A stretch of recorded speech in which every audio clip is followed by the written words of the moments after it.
화려한 것을 정말 좋아하세요. 화장도 정말 진하게 하고 다니셔서 시아버님이 맨날 잔소리를 할 정도예요. 나이값 좀 하라고요. 저희 상견례 하는 날 시어머니의 모습을 보고 저희 가족들 모두 충격을 받을 정도였습니다. 얼굴에 분칠을 얼마나 하셨는지 저는 무슨 밀가루를 뒤집어 쓴 귀신인 줄 알았어요. 거기다 빨간 립스틱을 바르셨는데 입술만 동동 떠다니는 것 같았어요. 나중에 저희 언니가 말을 하는데 시어머니가 말씀하실 때마다 입술만 보여서 웃음이 나오는 것을 간신히 참았다고 할 정도였어요. 온 몸에 보석은 왜 그리도 많이 하고 오셨는지 시아버지와 남편 그리고 시누이는 그런 시어머니로 인하여 다들 창피해하는 기색이었고요.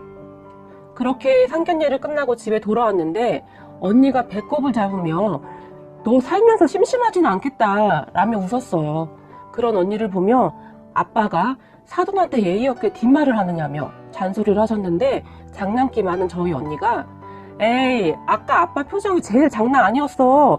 거의 웃음을 참느라 난리더만 이라고 말하니 아빠는 또다시 웃음을 참으려 했으며 방으로 들어가시더라고요. 아빠와 언니는 아기는 없어 보인다며 상견례는 그냥 귀여운 시어머니의 해프닝쯤으로 그렇게 마무리가 되었어요. 얼마 뒤 결혼을 했는데 저희 시어머니 정말 철이 없으세요. 옷도 꼭 비싼 옷만 입어야 하고 백도 명품백만 해야 했어요. 저희를 만나면 항상 똑같은 말을 하셨어요. 누구 엄마는 아들이 명품백을 사줬다더라. 누구 며느리는 시어머니에게 엄청 비싼 반지를 사줬다고 하더라. 그리고는 항상 내 손이 얼마나 초라해 보이던지 속상해서 혼났다라며 눈물까지 글썽이셨어요. 그렇다고 백이랑 보석이 없는 것도 아니에요. 전에 시누이와 남편이 사준 것도 많고 저도 간간히 사드렸고요. 하지만 그놈의 가시욕이 문제였어요. 시어머니가 만나시는 분들 모임이 있는데 거기 오시는 분들 대부분 시어머니랑 비슷하세요. 어쩌면 그렇게 시어머니랑 똑같은 분들과 만나시는지 자랑하는 것이 취미인 분들만 모여 있더라고요. 하지만 하루 이틀이 아니기에 가족 모두 흘러듣는 것에 익숙해져 있었어요. 시아버지에게는 무서우니 감히 말도 못 꺼냈고요. 그렇게 원하는 물건을 사지 못하면 저에게 돈도 많이 못 버는 며느리가 들어와서 속상하다고 말씀하셨지만 이제 저는 웬만한 것에는 상처도 받지 않게 되어서 어머니 아들이 저보다 월급이 더 작은 것은 알고 계시죠? 라고 말을 하면 너는 돈도 없는 것이 말하는 것도 참 꼴보기 싫게 한다 라며 그냥 가셨어요. 그러던 어느 날 그런 어머니의 과시욕 때문에 드디어 문제가 생겼어요. 그날도 잔뜩 치장을 하고 사치자랑, 이건 제가 만든 어머니 모임 이름이랍니다.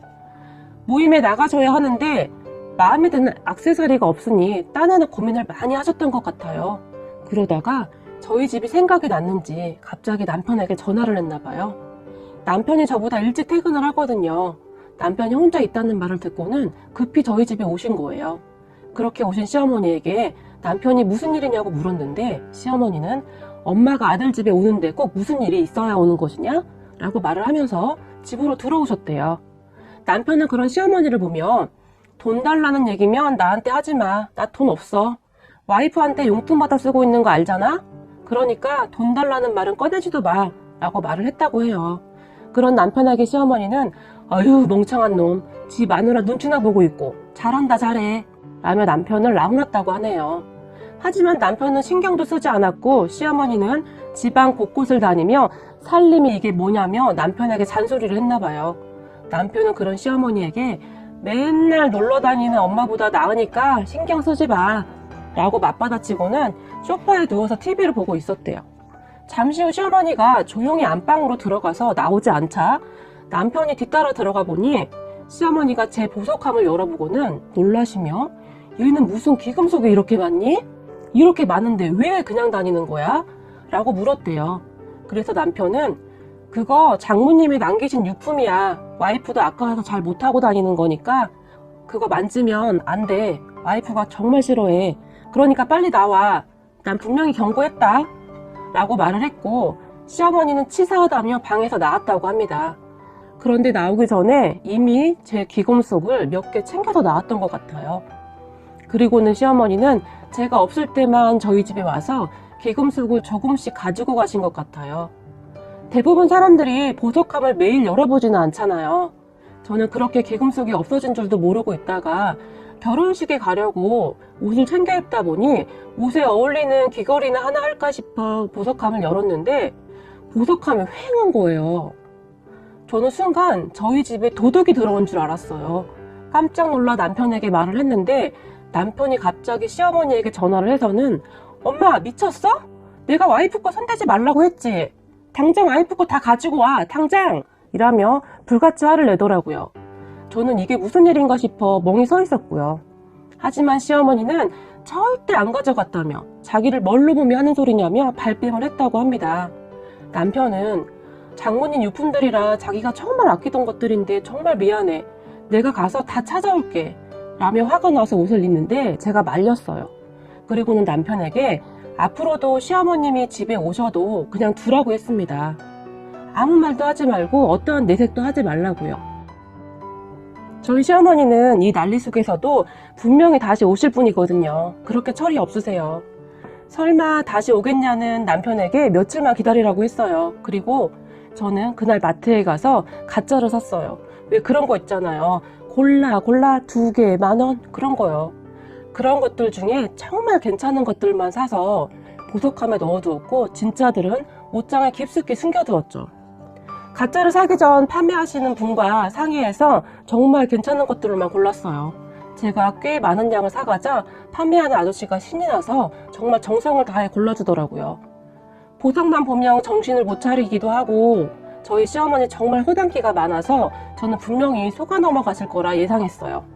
그렇게 얼마 뒤 남편에게 전화를 한 시어머니는 보석을 찾았냐고 능청스럽게 물어보시더래요. 저희 남편은 제가 시킨 대로 와이프가 너무 슬퍼해서 내가 다른 걸로 좀 많이 사줬더니 괜찮아졌어 라고 말을 했고 시어머니는 그런 남편에게 정말 잘했다고 칭찬까지 하더랍니다. 역시나 저희 시어머니는 제 예상을 벗어나지를 못하셨어요. 그리고 며칠 후 저희 집에 다시 오신 시어머니는 남편이 화장실에 간 틈을 이용해서 안방에 있던 가짜 개금속을 가지고 신이 나서 가셨어요. 어쩌면 이렇게 단순할 수가 있을까요? 시어머니가 가시자마자 남편이 보석함을 봤는데 역시나 가지고 갔다고 연락을 하더라고요. 저보고 대단하다고요. 대단하긴요. 저희 시어머니 수가 너무나 잘 보이는걸요. 그렇게 얼마 뒤 시어머니가 잔뜩 화가 난 상태로 저희 집에 오셔서 집이 떠내려가라 소리를 지릅니다. 저보고 못돼 처먹었다고요. 그래서 무슨 일이 있냐고 물었더니 너 보석함에 가짜 넣어놨지? 라며 따지더라고요. 그래서 제가 어머님이 그걸 어떻게 하셨어요? 라고 말을 했는데 저에게 욕을 마구마구 하시네요. 내가 오늘 모임 갔다가 얼마나 개망신 당한 줄 알아? 그래서 제가 아니 어머니 개망신이라니요. 왜요? 라고 물었더니 반지에 금칠이 벗겨져서 개망신 당했다고. 망신도 그런 개망신이 어디 있어. 너 나 망신 당하라고 일부러 그런 거지. 영악한 것 같으니라고 라며 소리소리를 질러대셨고 그런 어머니에게 제가 어머니 제 보석 안 가져가셨다면서요. 그리고 그거 딱 봐도 가짜티가 팍팍 났는데 어떻게 모르셨어요? 라고 말을 했어요. 그랬더니 어찌나 흥분을 하셨는지 제 말이 들리지도 않는지 몸까지 부르르 떨면서 저를 째려보시더라고요.